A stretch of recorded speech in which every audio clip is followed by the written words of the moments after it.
You know, there was a time when the absolute greatest danger to the Imperium was just an enemy fleet appearing on the edge of a system.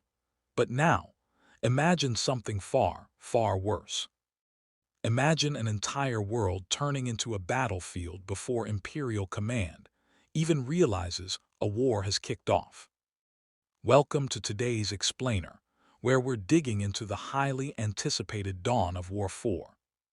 We are heading back to the blood-soaked planet of Kronus, and man, the energy around this is just absolutely electric. It's officially dropping on December 3, 2026. Yeah, it got bumped back from September, but trust me, it's bringing the heat.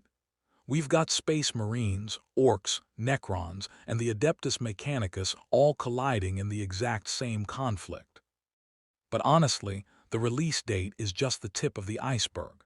The really interesting part is what this brutal war is hiding.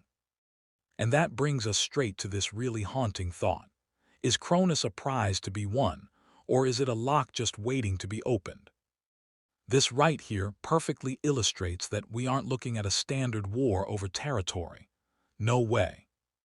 The deeper this conflict goes, the less Kronus looks like a strategic prize, and the more it starts looking like a colossal ancient lock.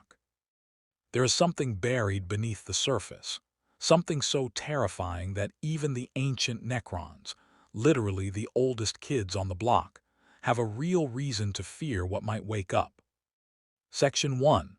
The Four-Faction Problem, a Strategic Nightmare. So we're returning to Kronus over 2 centuries after the legendary events of the Dark Crusade. But if you treat the arriving Space Marines, Orks, Necrons, and Adeptus Mechanicus like 4 conventional armies, that is a fatal commander's mistake. It's a complete strategic gridlock because each faction approaches the planet with entirely different and totally incompatible priorities. Think about it. The Imperium, they want control, territory. The Orks, they literally just want conflict. The fight is the whole point for them. Then you have the Necrons, who are after something far, far older that they believe is rightfully theirs. And the Mechanicus, they couldn't care less about holding the land. They just want to dig up and understand what's buried underneath it. So an Imperial commander could completely wipe out an Ork assault and still lose the planet. Or the Mechanicus might pull off their objective while the rest of the world burns. It is an asymmetrical nightmare. Section 2. Paradox of Planetary Warfare, a logistical paradox. Now, in this massive campaign, we're talking over 70 missions here. The Imperium is staring down an impossible logistical hurdle. It's this paralyzing military paradox. On one hand, destroying infrastructure obviously hurts the enemy, right? You blow up the bridges and the manufactorums, the enemy suffers. Simple.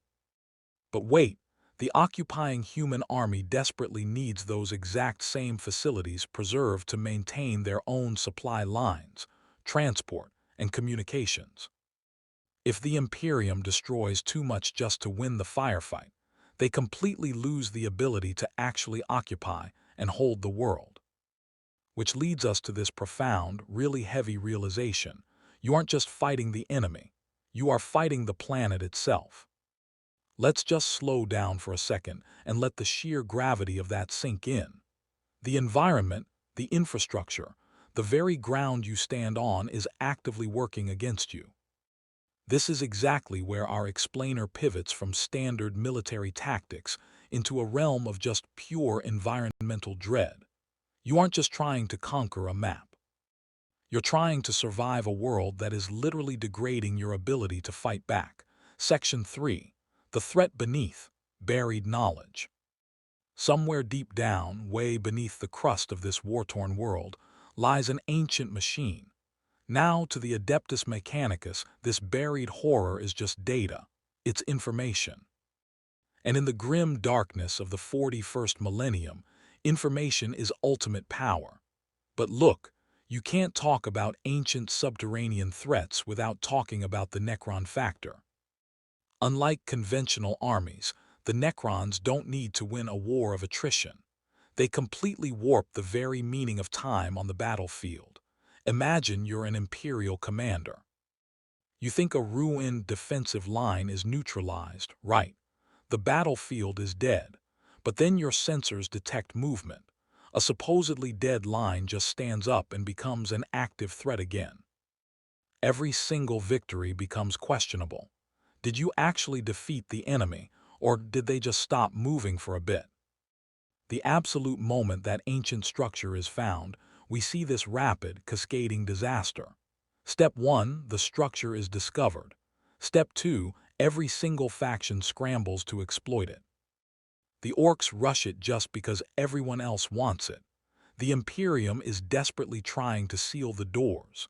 The Mechanicus wants to turn the thing on, and the Necrons are marching in to reclaim it. Which leads to step 3, military logic completely collapses. The most dangerous battlefield isn't the surface anymore. It's the commander's split-second decision on how to handle an anomaly that literally nobody fully understands. And here is exactly how that logic breaks down. Any choice a commander makes about this buried structure could hand a massive advantage to a rival. If the Imperium decides to just destroy it, well, they might be blowing up an ancient weapon they desperately needed against a greater threat. But if they leave it intact, they risk an enemy activating it. Meanwhile, the Mechanicus is turning the whole thing into a political battlefield, which just creates more chaos. And if the Necrons reach it first, the entire campaign could change in a literal instant. It's an absolutely terrifying equation. Section 4. Race against activation, a shifting war. At this point, surface territory stops mattering entirely. The moment this ancient presence becomes impossible to ignore, it turns into a desperate race.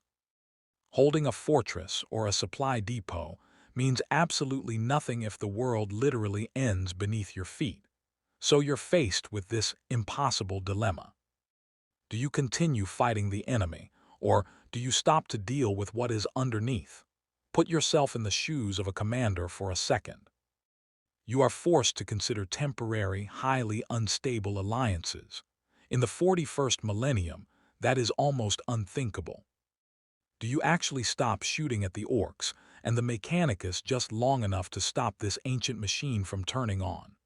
Well, spoiler alert, these temporary alliances are totally doomed to fail.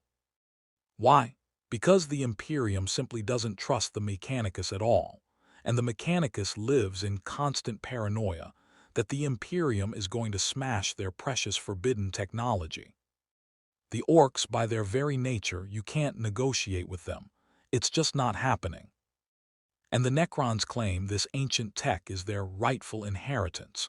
So everyone involved knows for a fact that the very second the greater threat is handled, the war is immediately resuming. There is zero trust here. None. Section 5. The ultimate trap, divided forces. Because you have to stop this awakening, commanders are forced to completely divide their forces. They're sending troops into the dark underground, leaving their surface supply routes and orbital fleets highly vulnerable. And I really want to lean into the grim, dark reality of this. That is how civilizations lose wars, because commanders were solving the wrong problem. Capturing the surface fortress and defeating the soldiers guarding the door means absolutely nothing if you just inherited the apocalyptic problem hidden inside. Every single hour you spend fighting the wrong enemy on the surface just gives the real ancient threat more time to wake up, which brings us to a truly chilling realization. Our galaxy is already fractured.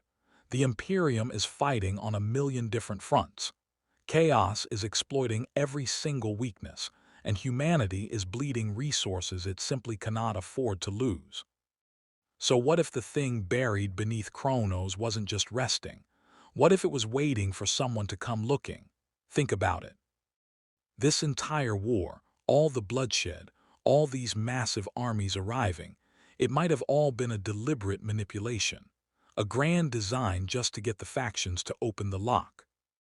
And that leaves us with this final, incredibly provocative question to take away from our explainer today. Will the armies fighting over Kronus discover they were never the hunters, but the key? If the official history tells us Kronus was simply another world fought over by rival armies, then the records are missing the horrifying truth. Were they deliberately drawn there to make sure the thing beneath stayed asleep, or were they brought there to wake it up? I'll leave you to ponder whether this is just a new war or the terrifying beginning of something far, far worse. Thanks for hanging out and exploring this with me today, and I'll catch you on the next explainer.